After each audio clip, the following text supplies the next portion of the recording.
What's going on, guys? Revisiting the Rey parentage theory today, and we're going to talk a little bit about this. So spoiler warnings if you don't want anything about it. Also, I'm going to talk about Star Wars Rebels. So if you are not caught up with the last season of Star Wars Rebels, spoiler warning for that. Let's go ahead and get started.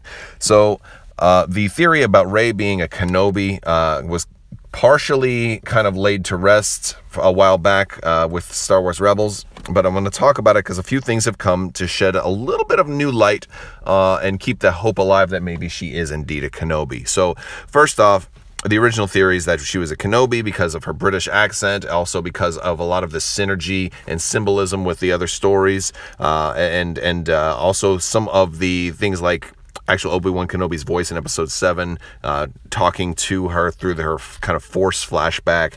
There's a lot of evidence out there to suggest she's a Kenobi, but some people said, well, how could Obi-Wan have had a child? She's much too young to be his daughter, so the idea was that she was his granddaughter.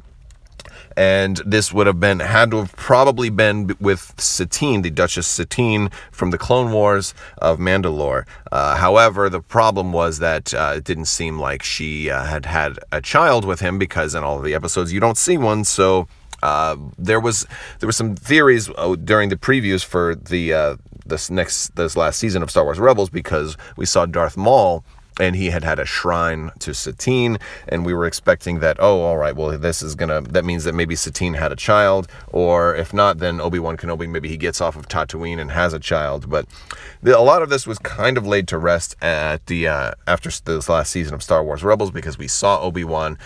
There was no mention of Satine when Maul confronted Obi-Wan, so it was almost a little bit of buildup with no payoff there. So, and everything we've seen in the comic books and in Star Wars Rebels, it doesn't give the appearance at all that Obi-Wan ever left Tatooine. So the whole idea of him having a child while he was on Tatooine seems like it's pretty much impossible. It seems extremely unlikely. So that's kind of what had been laid to rest. But there is new hope in that potentially she could still be a Kenobi. I have told people time and time again that she can be a Kenobi without having to be Obi-Wan's granddaughter or his direct offspring. Obi-Wan had siblings, so it's certainly, before he became a Jedi, so it's certainly possible that she's his grandniece. Or probably not his niece, but probably grandniece. So that is certainly possible, and then she would have a Kenobi lineage that way. But that would also allow for a lot more potential as far as who was on the mother's side or who was on the father's side, so there's potential there. But she could also still be a direct descendant of Obi-Wan. Based on what I watched today, there was Anna Graves, who does the voice of Duchess Satine, was on James Arnold Taylor's new YouTube show, and it was called Clone Wars Conversation. If you haven't seen it, I'm going to put a link to it in the description below. It's actually a fantastic show. And it's really cool seeing two voice actors, because James Arnold Taylor did the voice of Obi-Wan Kenobi in the Clone Wars, and he's a phenomenal voice actor. So it's great to actually watch them both sit down and talk about the show, and they kind of break out into character at like random times. And so it's a very entertaining watch. So I definitely suggest you watch it. But one of the cool things is this was his first episode of this show, and he brings her on. Now, obviously they had a little bit of history with each other, because they played these like star-crossed lovers effectively in the show. But they were talking a little bit about the show, and they kind of mentioned that they'd love to be able to have gone back and explored their history before we see them in the show and talk about when they were young. So it's, the fact that these characters, they know a lot about their character and the motivations and the history of their character and stuff. And the idea of them talking about when they were young and they knew each other and they had fallen in love, it definitely lends some credibility to maybe she did have a child before Obi-Wan became a Jedi Knight and, kept it from him. It's like it kind of reignites this whole possibility that they did. And she does mention that how Obi-Wan was human after all. So, and granted, you did see some of that. Now, this could just simply be talking about the fact that he had feelings for her that maybe were a little too deep, that he shouldn't have had. And, they already kind of explore that in the Clone Wars, but it's nice having that kind of reignited, and that her being the first guest, it's almost symbolic. It's almost like they're trying to prime prime things for you know, what may come.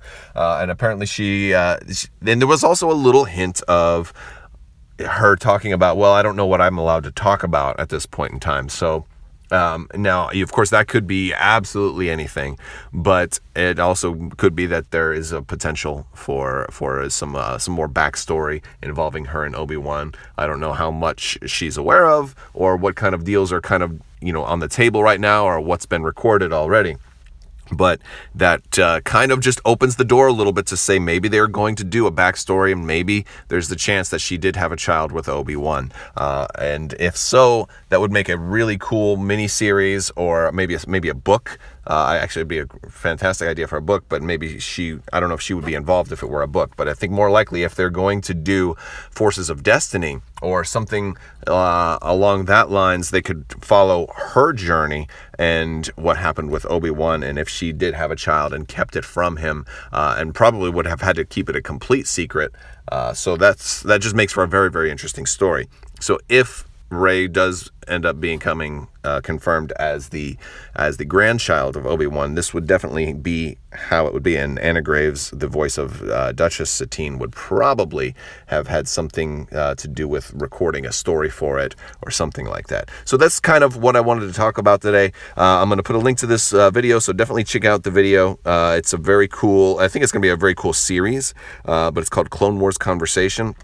And I think it'll be very fun. And we do know that Rey's voice, Rey's heritage is going to be very important in the next movie. They are going to talk about it. So of all the different characters that people have theorized about, she's the only one that we know for certain isn't just a brand new character, that her parentage is important. She's connected to the greater Star Wars world. Everybody else could potentially just be all new characters or whatever. Snoke could just be a new character, probably is, but could just be an all new character. You know, Phasma doesn't have to be connected to anybody else. Finn doesn't have to be connected to anybody else, but Rey is definitely connected, and this is definitely a possible way. I think she's definitely a Kenobi. I'm just not certain personally if she's more of a niece or if she's a direct descendant. And this kind of led some credence to the whole concept of her being a direct descendant. So, all right, guys, thank you. That's about it. If you like this video, please give it a thumbs up and let me know what you think.